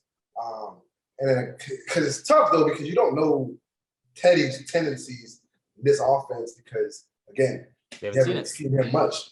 So that's where things can get a little murky. I would sure lean towards the Bengals game plan outside of, obviously you got to make the tackles. That's what it is. But that's what I would lean toward because they have a decided advantage with the Jets D-line versus Dolphins O-line. And that would also move Quinnen. I would run stunts with Quinnen where you'll have this with Sheldon or Solomon Thomas where he'll, obviously, stun inside and then Quinnen can loop around so he can get that one-on-one matchup with Connor Williams or maybe you can confuse Connor Williams or, maybe get lined up or put him, over Robert Hunt and do things like that. Or you could do like a stunt twist with, you can have somebody come down in the 5-tech, like a linebacker, make it seem like he's going to blitz. And then now you can have Carl stunt inside and you have Quinnen loop around. So because now you're really messing with Eichenberg and then, little things like that, you want to get creative. But the Jets, their staff, they know that. They haven't been as creative with the stunts and stuff. It seems like a lot of times it's just 4-man rush, get upfield. Right. I'd like to see more creativity. Quinnen did get a sack last week off a stunt. That's true. Penetrated for him. Yeah, sorry, that's true. They were better last week for sure. In terms of like that line in Pittsburgh is bad for sure. It's dog water for sure. I think that's the big question here for the Jets. Look, the Dolphins are going to come into this game with their backup quarterback. I think as Jets fans have been told by plenty of other fan bases the last few years, it's like, well, tough shit. Everybody has injuries. And we had 3 games with Flacco. The Jets are down to their fifth. They're down to their 5th and 6th string offensive tackles. So, I don't want to hear it, Dolphins fans. This is a relatively a fair matchup. I understand you guys don't have your starting quarterback. That's fair. Hopefully we get that week 18. It's going to be a while till we see the Dolphins again. I'm sure we'll have you back in the pod, DJ. It'll be fun. Maybe we'll be talking about maybe that's a win or win game. Maybe that's fighting for a playoff spot. Who knows? I do think you guys will be in playoff. I think you guys will be in playoff hunt because I think that the Colts aren't good. No, obviously. Dolphins because the Colts have issues that can't be fixed. No, the O-line is bad. Yeah. So and they have a very immobile quarterback. So that's going to be what it is for the rest of the year. So they have a very specific way of winning. I think that the Chargers are not a good team. I think that they have talent, but they don't have the coaching. Based on, I talk to people. I talk to people actually on that team that actually don't believe in it. Interesting. All right. And obviously they have injuries. They lost Slater. Obviously, Bosa will be back, but we'll see when. They have a really talented, phenomenal quarterback. But he's hurt too. Yeah, so they might still be in that same 9-win range like they were last year. Obviously, the Broncos are what they are. The Raiders, they're going to play the Mahomes this week, and they're going to lose. So they're 1-4. So I think that the AFC that we thought was like this gauntlet, it's not this gauntlet. It's still a two-team race to get to the Super Bowl. Right. Bills and Chiefs. That's it. You know what I'm saying? Like, right. Yeah, you got the Ravens and you got the Bengals, maybe, but like, I think the loser, the Ravens and the Bengals, will make the playoffs. And now you have 2 other spots. So I think I could easily see it being Dolphins and Jets, or Jets and like, I don't know, like Chargers or whatever, or Dolphins and Chargers. So I think the Jets will be in the hunt, because all you guys got to do, looking at that schedule right now. And also that the Browns win is, I don't want to get too out of myself, but that Browns win the Jets have is huge. Yeah, that's going to come into play. That will, hopefully that comes into play, but that's a team that'll be kind of around that, hopefully around that same line. And then Watson will come back, so he'll get a bit of a push. But if the Jets can just tie with them, they'll beat them. So, and also on that note, how about that Jacksonville game? I don't know. Potential stakes near the end of the season. Oh, it's gonna be a lot. It's gonna be a lot of stakes. Oh, that's true. That's the weird thing, is the beginning of the schedule, as Michael's pointed out, the beginning of the schedule got a lot easier when we look at it now, because like the Broncos aren't as tough, even the Packers aren't as tough. The back half got a lot harder. But the Jaguars, the Lions, even the Seahawks, like those teams are tough. They're scrappy teams. Right. All right, we had 2 more things planned. We do this segment on all the preview podcasts, and this is probably going to be the most unbiased and fair version of it.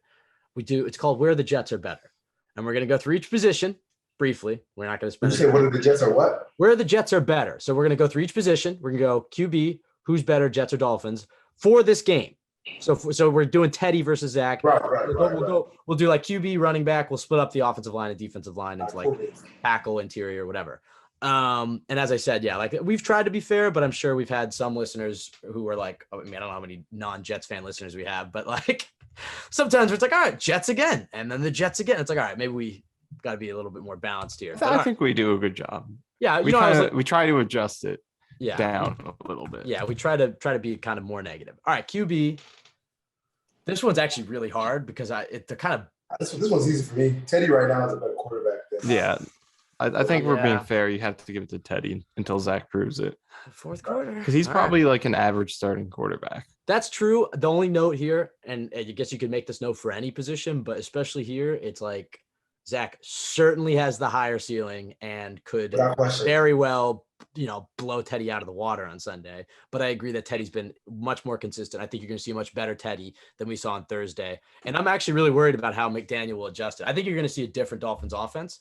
Like a very different Dolphins offense on Sunday. And I think the Jets adjustments are gonna have to be huge because it's not going to look the same. I when they signed Teddy, I was like, that's actually a perfect, because I was thinking of like what I thought the LaFleur McDaniel offense would look like. I was like, oh, Teddy's a perfect QB for that system. Like you saw the Mike White game, just a guy who can find the spots in the zone, like make those decisions quick, manage the game, trust your defense. And I think that's what the Dolphins are going to try to do. So Jets better be ready. All right, running back.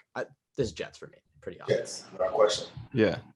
All right, receiver. You have to go to Dolphins. That's it's not really an argument. Tight end. I mean, I'm with Gesicki kind of taking the back seat this year. I'll probably gonna push because Tyler Conklin is a much better blocker than Mike Gesicki. Yeah.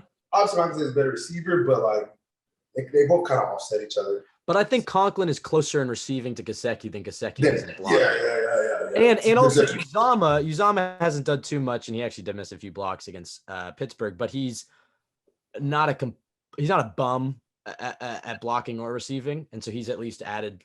Right. When he's on the field, the defense can't just ignore him. It's not like that's Ryan Griffin out there. Like it's CJ Uzama. Like you have to guard him, and then and then they got Ruckert. So I think this Jets room is tight end room is definitely much better. The Dolphins, when they this offseason, they'll upgrade that tight end spot and bring in more blockers and stuff when they can bring in, and then that offense is going to be even scarier when McDaniel can like some of the Kittle and use check stuff.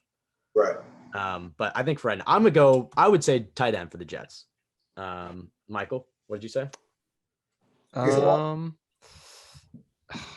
gonna go Jets. I just think having Uzama as the number 2 kind of gives them the depth advantage. All right. Tackle. Also, quick question Okay. for you, DJ, about Gesicki. I know But there's some Uzomah concern. wait. Uzomah has one catch for 5 yards. Yeah. No, he hasn't done much receiving at all. But he's on the field a little bit more, and he was injured for one game too. So guys, he has one catch for 5 yards when we're week 5. You can't yeah. like, you know. I haven't targeted him that much, but he really just comes into block, but he did miss a few. They're setting up, and I pointed this out to Michael. They're look out for the shovel pass to Uzomah. They ran the same play twice, and Breece Hall, you can see it on the first touchdown drive, and then the first one in the fourth quarter they had, where they ran that like Breece Hall play where Carter's the lead blocker, and then Davis comes in and blocks too. But if you watch it, like Zach, they're setting up to like play fake that and then flip it inside to Uzomah, like on the goal line. You see the Chiefs do that a lot, so keep an eye out for a CJ Uzomah touchdown in the next few weeks. I was going to say quickly, though, how is Gesicki kind of fitting in that offense? I know his targets are down, and there's concern about can he block well enough for the system? So how's that going? It's still an adjustment. It's so funny. His tight end, I think it was tight end coach, I think it was tight end coach. Might have been tight end coach or OC. One of them were like, someone asked that, why, because I think Mike Gesicki has 180 yards receiving on the year. And then he says that the coach says at the podium, no less, George Kittle texted me at 3 a.m. showing me a video of him putting a DB on his ass. That's what we want at the tight end position. We're not here to it's not about the receiving yard. It's about what can you do in a run game, then the pass game. So, it was always, from a scheme fit, a questionable fit because Mike Gesicki cannot block. He just can't. Don't know why. So it's we'll see what Mike McDaniels can do. I will say this though, the Dolphins got to air it out. They do need Gesicki out there. It helps to have him because I know y'all saw in that third and 13 or whatever it was against the Ravens, where he just threw it to the back of the end zone. Yep. For a touchdown. Oh, Gesicki's that's. You're kind of talking me back over to push DJ because you're right. I think Conklin makes a bigger impact though because he does. He plays a lot of snaps. He's a huge security blanket. The only reason I'm kind of backpedaling a little bit because to DJ's point, who are you more scared of 4th and 5 at the goal line? Right. Without question. Like it's Gesicki. Like that's a legit. Right, like Conklin isn't. Like Gesicki could be like a legitimate game changer, but Conklin's definitely. We can call this a push. There's enough indecision here. I think we'll call it a push then. All right, we'll go push then. But hey, I think Jets have a nice room there. But all right, tackle. Is Armstead playing? He hasn't practiced all week. He hasn't practiced all week. He's playing. He hasn't practiced since week 1. He hasn't practiced since training. So they don't practice. Right, he doesn't practice anymore. All right, then Dwayne Brown has no excuses for. I think it looks like when guys are old like that, like they just all right, I'm gonna just show up on game day. I guess that's true. Okay, well, I saw in the injury report he was DNP, and it's like when you're DNP on Friday, he hasn't practiced. He hasn't practiced in the action forever. See, that's why it's nice to have somebody on who can represent the other side of things because that's just the type of thing I didn't realize that. All right, well that's good to hear, I guess. But with that said, Teron Armstead. And that tackles group for the Dolphins. I think the Jets are getting Dwayne Brown back, so that's a big note. And then we're getting Dwayne Brown back first game since last year. You're right. And AVT last week. I don't know if you saw. He played left tackle. He balled out. He did play left tackle. He held it down. And then I think he's gonna probably play right tackle this week. So that's another adjustment. Something we have. They could put him back. He's gonna play right tackle this week. We don't know.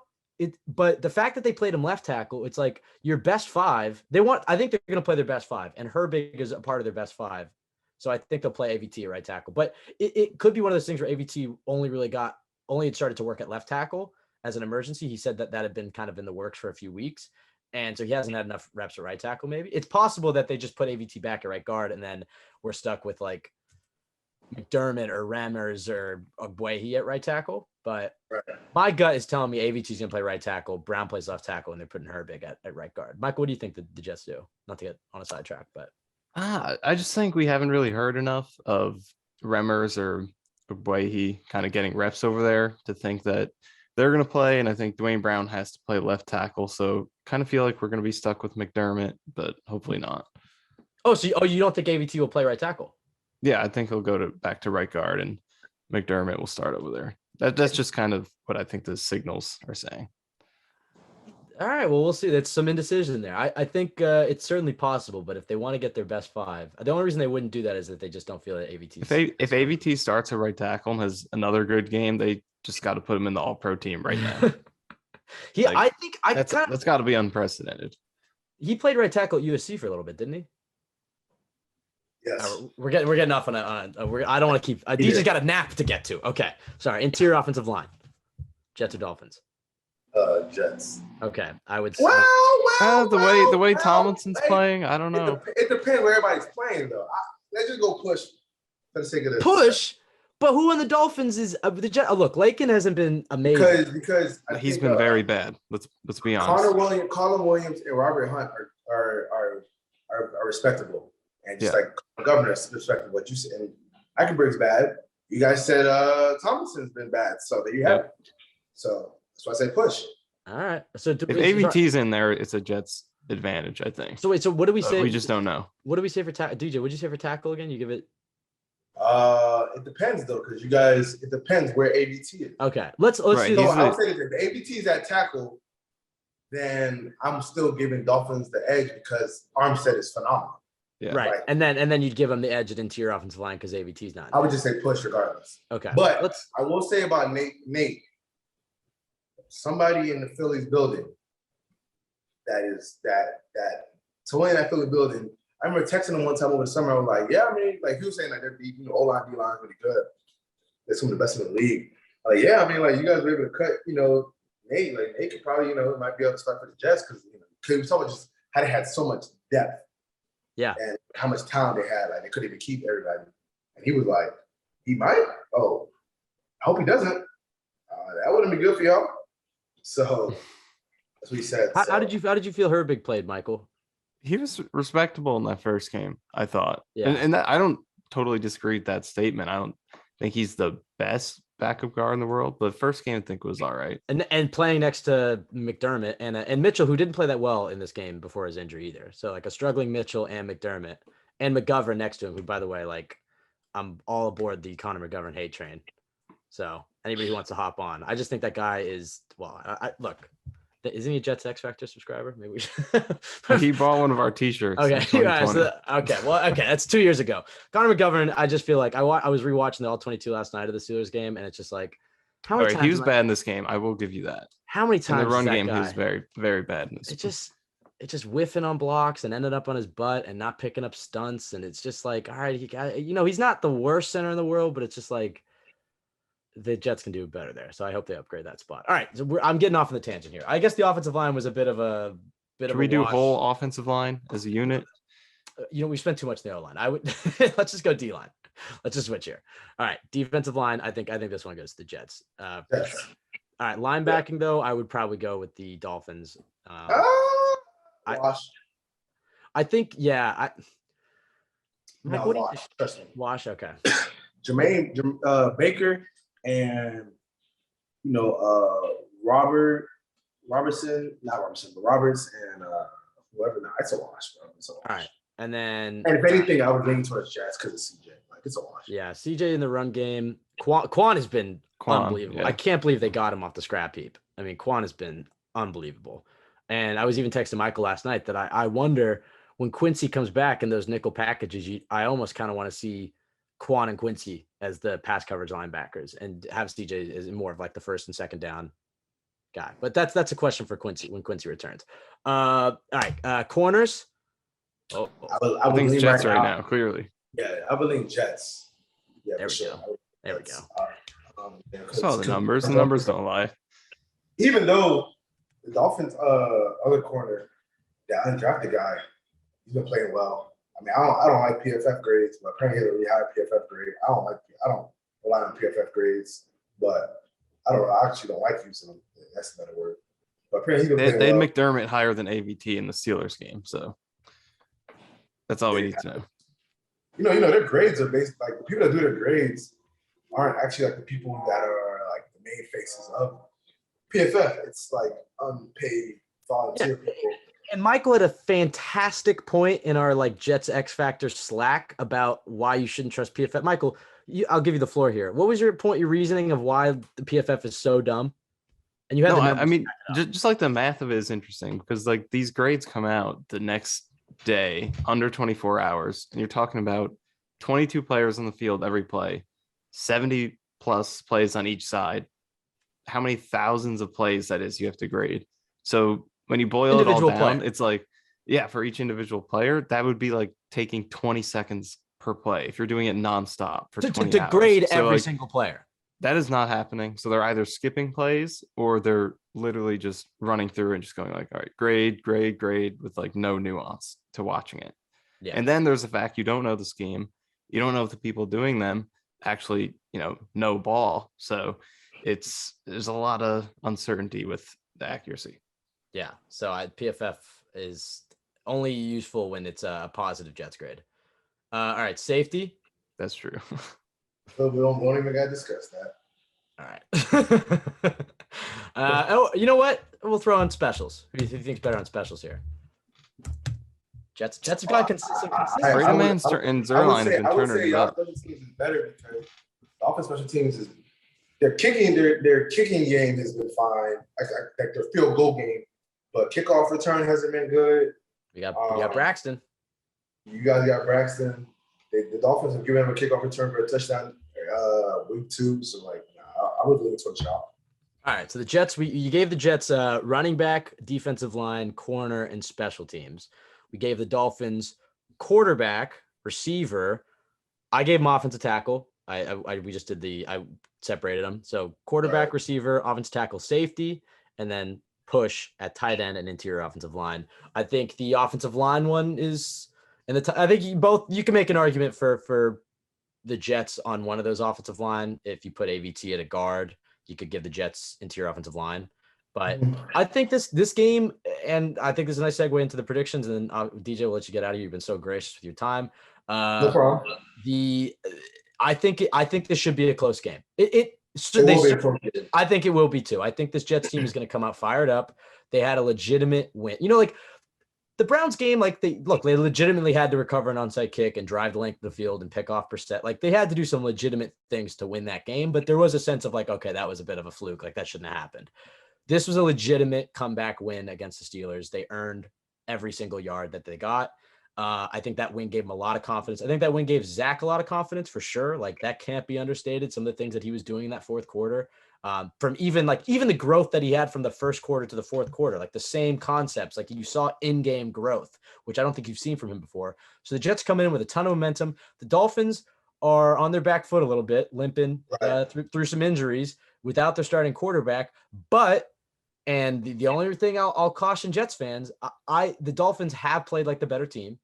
Jets are 2-2, but you can make the argument that they could have been 0-4. I'm not saying can't play that game. But you can make the argument that the Dolphins could have been 1-3. Right. You can play that game for anybody. But I'm just saying the Jets in every single game have had moments where the fan base wanted to fire the whole staff on Twitter. Right. So it's not like every game. They haven't come out and just played a sound game from start to finish yet. Like even going back to preseason, I made this point. I know it doesn't count, but the Jets have won 5 games, including preseason, because they went 3-0. All of them are fourth quarter comebacks. So this team is money in the fourth, but they have not had a start to finish game. Dolphins have looked better. McDaniel is a genius. Let's just be honest. So far. We'll see if he turns into a pumpkin, but I'm pretty scared of him on 10 days notice with a QB we haven't really seen too much of in this offense. I think it's going to look a lot different. He's going to scheme around the pressure that the Jets are sending. He knows what Saul is going to want to do. He's going to attack siege. So this is going to be a really, really interesting matchup.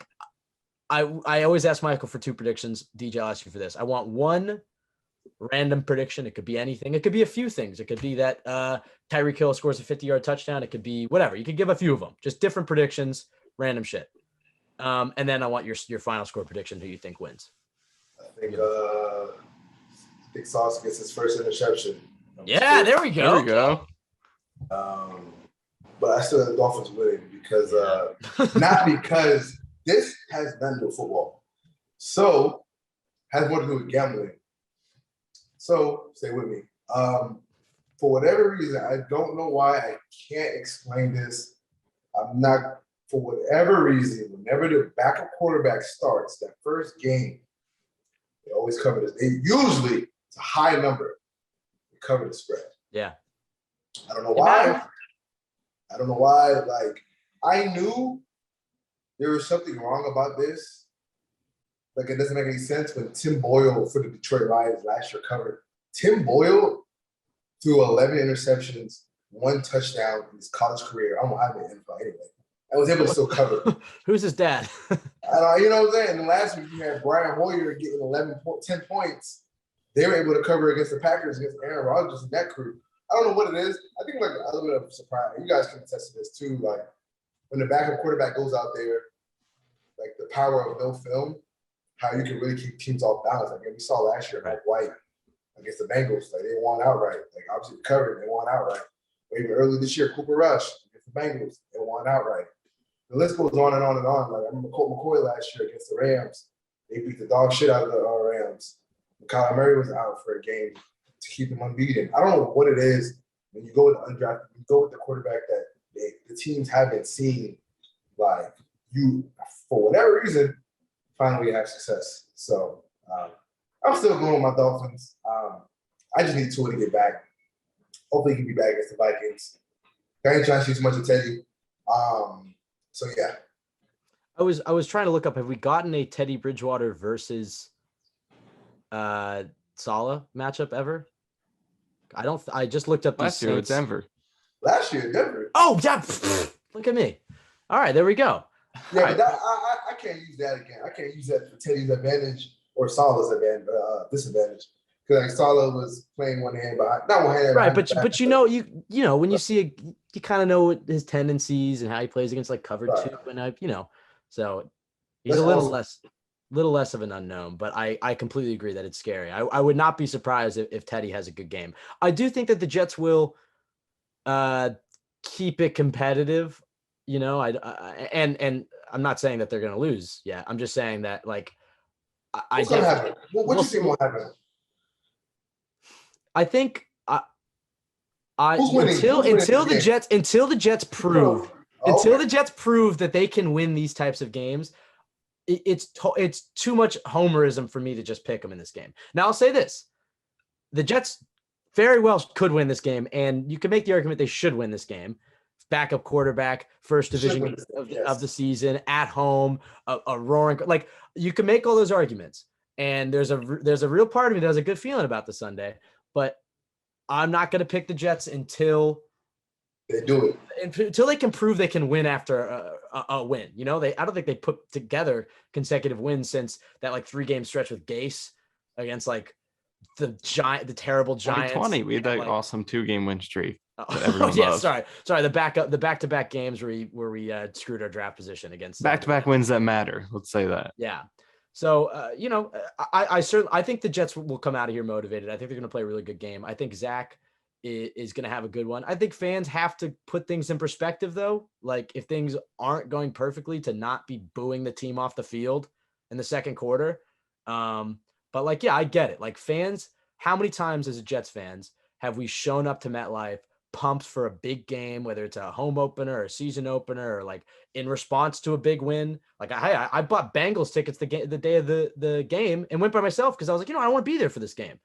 And then cut to the fourth quarter, it's pouring rain. I'm sitting there, the only person in the section, and like Joe Flacco's getting sacked on 4th down. So time in and time again for Jets fans, we've seen the Jets let them down when expectations are high. So I'm not going to pick them, but I'm feeling confident. I'm feeling confident though. That's interesting. Well, I'm not saying they won't win. I'm just on the podcast. I'm not going to pick them. I think I'm 3-1 on the year because I picked them to win the Bengals game and I was wrong.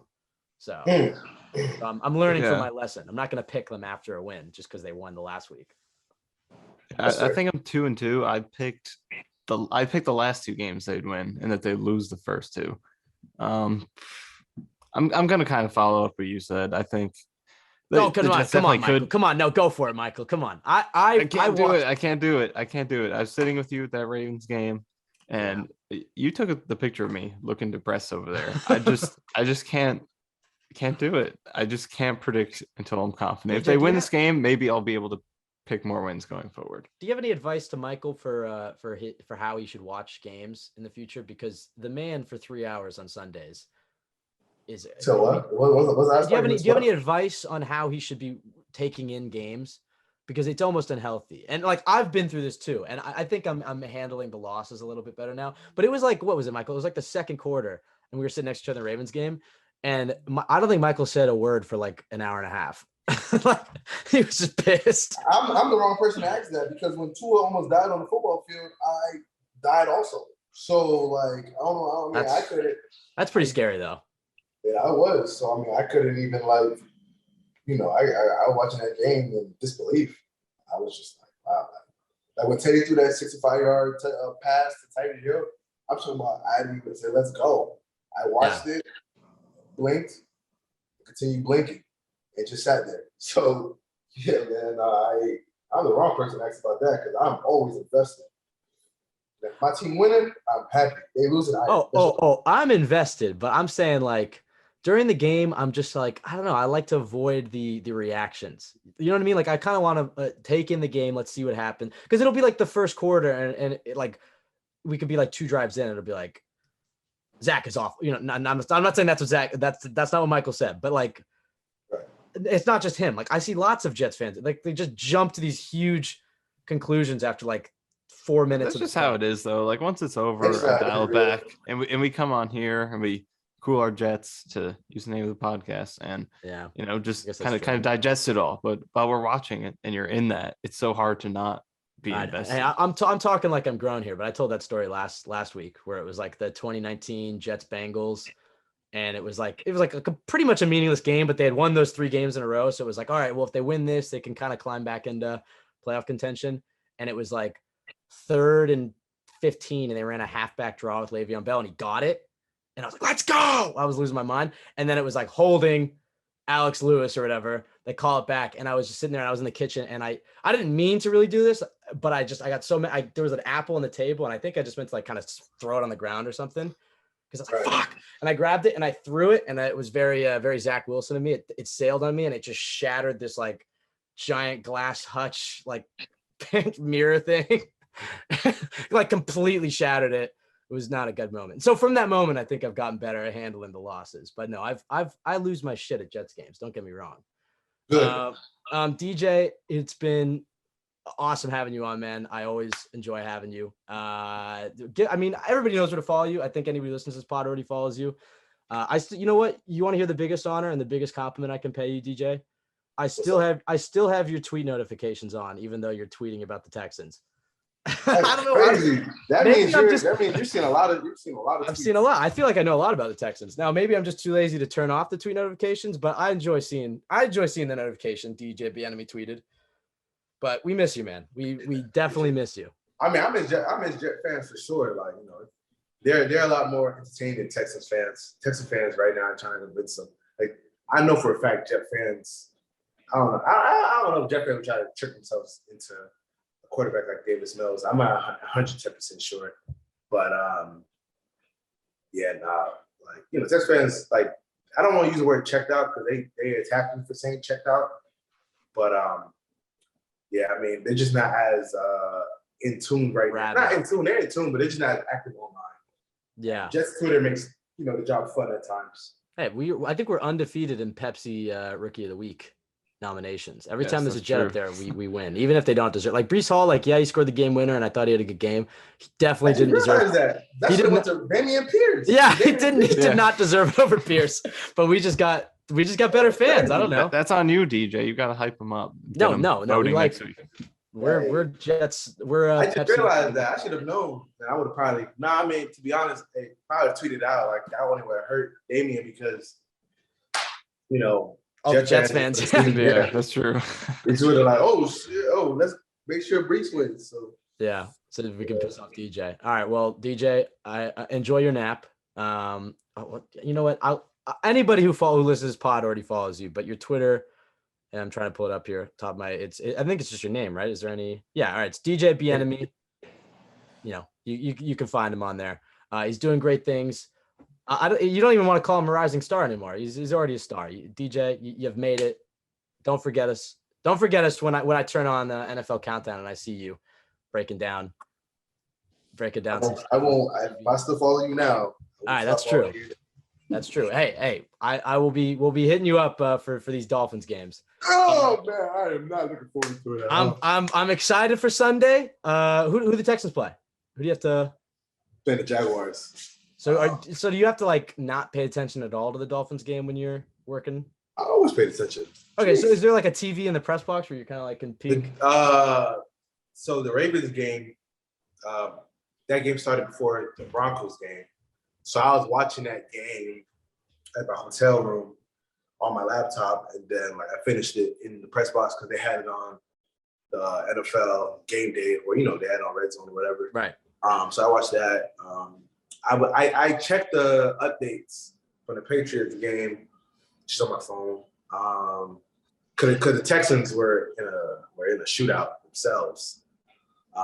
So like I was a lot of tweeting, paying attention, I was occupied. And then obviously last week, the Bills game, I was just checking the updates because the Texans are obviously playing the Bears. So like I don't actually watch it. I just check the updates.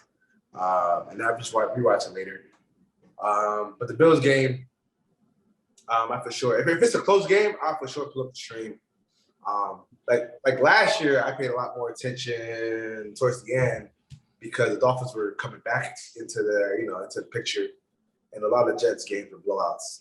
So yeah, there was that stretch there. But then you got to remember in the beginning, like the Dolphins were also getting blown out too. So it was bad on both sides.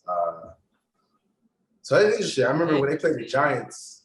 The Dolphins played the Giants last year. I was watching the Jets game and the Dolphins game because like I can put up on my YouTube TV, but like I can't actually pay attention to it because I'm trying to focus on what's happening on the field. Right, I see. It's just kind of on. I think when you look at both these teams a year ago compared to now, both fan bases. I know they're talking a lot of shit to each other, but both fan bases are pretty energized, pretty happy with. And that's what's fun about it. You want to cover teams that have energized fan bases. Yeah, exactly. All right. Well, hey, there's always. I'm sure there's always a spot for you to cover the Jets, man. I gotta say, nobody interacts with the fans on social media like you do. I don't understand. Like it seemingly would be so easy. Maybe it's not, but it's like you dedicated time to like interact with Jets fans and build relationships and connections, and that makes people want to read your articles more, and it makes people, it made you a bigger name. It feels like because you were like tweeting and respond like, and it's just like and like genuinely, not like every once in a while be reporter reply, but like. You were active replying to fans, and I think that's a cool thing. And we're missing that. So, as I said, probably for the 8th time this pod, we miss you, man. Appreciate that. I think a lot of it comes down to like a lot of these guys are married with kids. That's true. Yeah, that's true. I'm 27 years old, so I can, as I said, when I get off of this, I'm going to my bed. I'm gonna lay down. All right. I don't know if I fall asleep. I'm probably just laid out. So. I relate to that. All right. Follow us at CWJ Pod on Twitter. Follow Michael at Michael_Nania. Myself, Ben W. Blessington. Go to Jets X Factor. Best place to go for Jets content. Check us out. iTunes. Rate, review, subscribe. Subscribe to YouTube's Jets X Factor. I think that's it. Michael, last thoughts? Anything? No, I echo everything you said, Ben. Did you give your? You're just gonna cut me off? Your score prediction. Did you get it? Oh, I didn't do my score prediction. Yeah. Briefly though. DJ you didn't got do a one. You didn't do one. All right, you say yours and I'll think. Oh, me, I go. Right. Let's hear DJ's. 23-20. 23-20 Dolphins. What do you say? I feel this is gonna be higher scoring. I'm gonna go 27-23 Miami. You mean we all can't pick the Dolphins? That's the mentality. All right, you know what? Fuck right, what I said earlier. Fuck what I said earlier. Fuck the Dolphins. The Jets are coming to town. Well, we're already in town. The Jets are winning this game, baby. This is the start of a new era. This team went down the fucking toilet in Pittsburgh 12 years ago when they couldn't get the ball back, and Antonio Brown freaking won that game for them. We'll cut back to last year. Antonio Brown's streaking off the field and retiring. And then this year, we're beating the Steelers. Comeback victory at Heinz Field. Fuck whatever it's called now. The juju has been changed. The Jets are winning this game. Let's go, baby. I'll say Jets win 49-0, like how DJ beat me in Madden last time we played. All right. Okay. All right. I'll see you guys. Thank you for listening. Everybody have a great weekend. Let's hope for a Jets win.